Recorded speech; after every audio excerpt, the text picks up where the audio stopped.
wabarakatuh. Kami dari kelompok Multipurpose Water Quality Monitoring System berbasis IoT akan mempresentasikan atau menyajikan hasil proyek kami. Mungkin memperkenalkan diri dulu dari sebelah kanan saya. Perkenalkan, nama saya Ikhwan Fajar Khatami. Nama saya Muhammad Satar Gifari. Saya Muhammad Taufik Rafi. Saya Alasan Fahri Ramadan Zain. Oke, mungkin langsung saja ke demo dan penjelasannya. Ini saya akan menjelaskan wiring dan juga komponen-komponen yang akan kami gunakan pada proyek kami. Di sini kami menggunakan beberapa komponen seperti yang bisa teman-teman lihat. Yang pertama ada breadboard untuk memudahkan wiring ke microcontrollernya. Selanjutnya ada microcontroller sendiri. Di sini kami memakai Node MCU yang berjenis low-in. Selanjutnya kami di sini ada converter analog to digital karena dari microcontroller ini tidak memiliki pin analog yang banyak, tapi sedangkan kami menggunakan dua sensor analog, kami perlu menggunakan analog to digital converter, di mana kami menggunakan ADS 115. Oke, selanjutnya kami menggunakan, mungkin lanjut ke bagian sensornya. Yang pertama di sini mungkin ada sensor turbidity yang menggunakan modul, di mana kami di sini menggunakan sensor turbidity TS300B, di mana nanti sensor turbidity ini akan memancarkan cahaya dari satu probe ke probe yang lain, di mana nanti nilai cahayanya jika tidak ada penghalang itu maksimal, sedangkan jika nanti ada partikel-partikel air atau kekeruhan itu akan menghalangi cahaya sehingga akan mengaburkan cahaya, sehingga nilai kekeruhan itu dapat terbaca oleh probe yang di seberangnya. Selanjutnya itu ada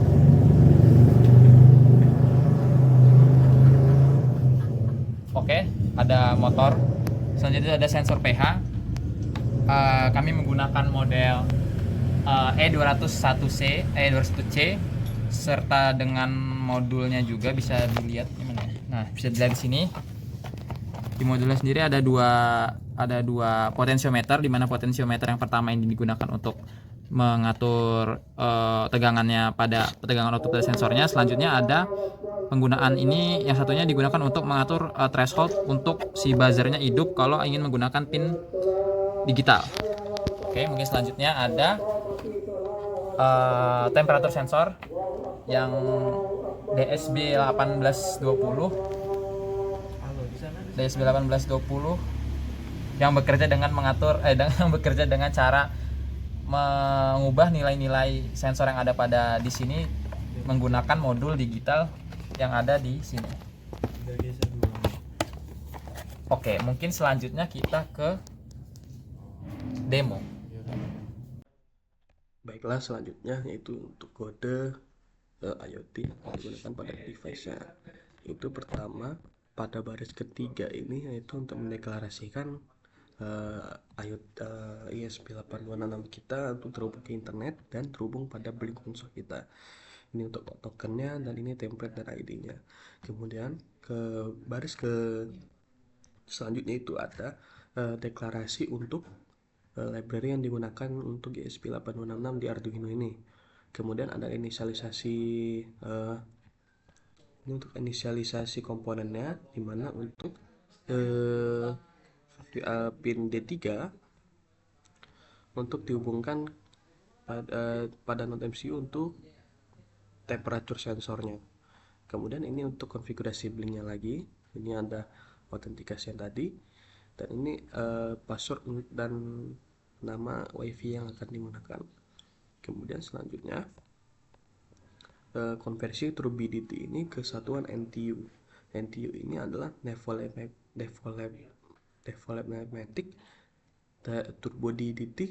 turbidity unit, dan dimana ini versinya pada 7,14 banding 29.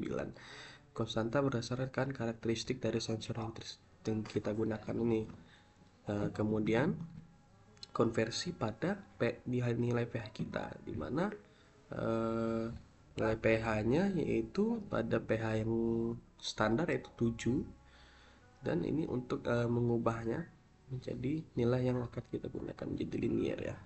Kemudian ini untuk setup awalnya, dimana kita pakai baud 115.200. Kemudian untuk pin digital 1 dan digital 2. Kemudian ini untuk autentikasi SSID yang telah kita deklarasikan tadi. Ini untuk mengkoneksikan ke blink. Ini error code ya yang akan kita catch. Kemudian jika setelah selesai semua, maka akan terkoneksi ke dalam itu, kemudian terkoneksi ke dalam blinknya, dan kemudian jalankan koneksi tersebut. Setelah dijalankan, dia akan menampilkan nilai yang akan ditunjukkan pada serial monitor pada aplikasi Arduino ini langsung pada blink konsolnya. Kemudian untuk membaca turbidity-nya, ini akan digunakan kode ini untuk membaca sinyal dari pin analog 0, yang dimana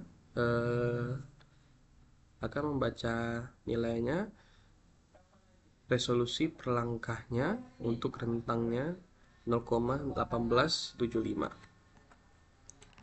Kemudian untuk membaca pH sensor di analog 1, di mana membaca pH ini sama ya, dengan rentang yang sama untuk voltasenya. Kemudian untuk membaca sensor suhunya, yaitu DS18P20, dia akan berbentuk integer sepertinya ya. Untuk akan berbentuk setelah 0 sampai dengan 100 derajat Celcius. Ini untuk membacanya, untuk mengambilkan di serial monitornya akan mengeprint ini, dan hasilnya yang dari sensor-sensor kita tadi. Kemudian ini yang akan kita kirim pada blink konsol kita, dimana ini akan mengirim pada pin virtual 0, virtual 2, dan virtual 1, dimana virtual 0 ini untuk turbidity sensor kita, kemudian V2 ini untuk value untuk sensor pH kita, dan V1 ini untuk temperatur sensor, yang akan mengirim semua nilainya tersebut ke blink konsol. Baiklah, begitu saja.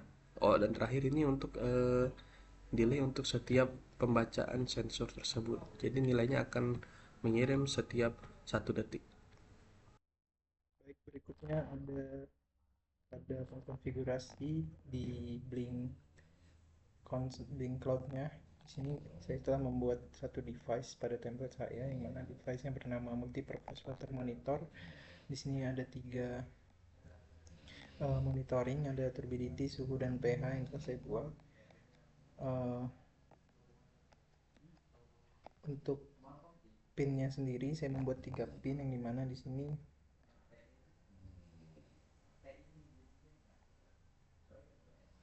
terlihat di data streamnya ada turbidity, suhu, dan pH, dimana turbidity V0, suhu V1, dan pH di V2. Dan ini pada web dashboardnya menggunakan gauge monitor untuk mengukur hasil pengukuran dari sensor. Baiklah, di sini kami akan langsung menggunakan profile power kami.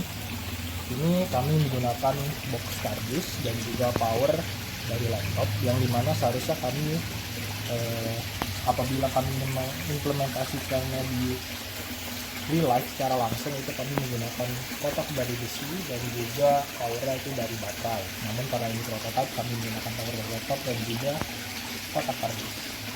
Lalu untuk sensornya di sini kami menggunakan 3 sensor, di mana yang pertama ada sensor turbidity, di mana sensor ini digunakan untuk mengukur kekeruhan atau kejernihan dari air, dan juga di sini terdapat sensor pH yang akan mengukur pH dari air di kolam ini.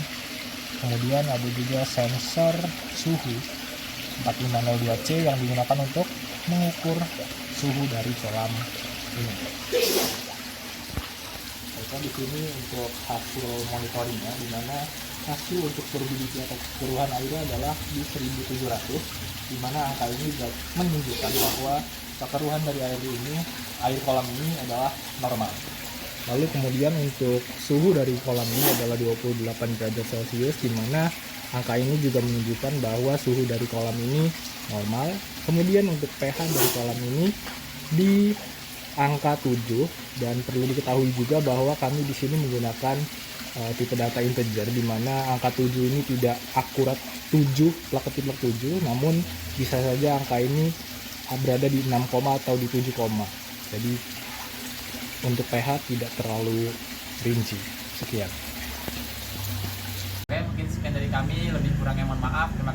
kepada Pak Bibi dan Pak Rizmi telah membimbing kami selama 1 semester ini. Mungkin kami ucapkan terima kasih. Wassalamualaikum warahmatullahi wabarakatuh. Waalaikumsalam warahmatullahi wabarakatuh.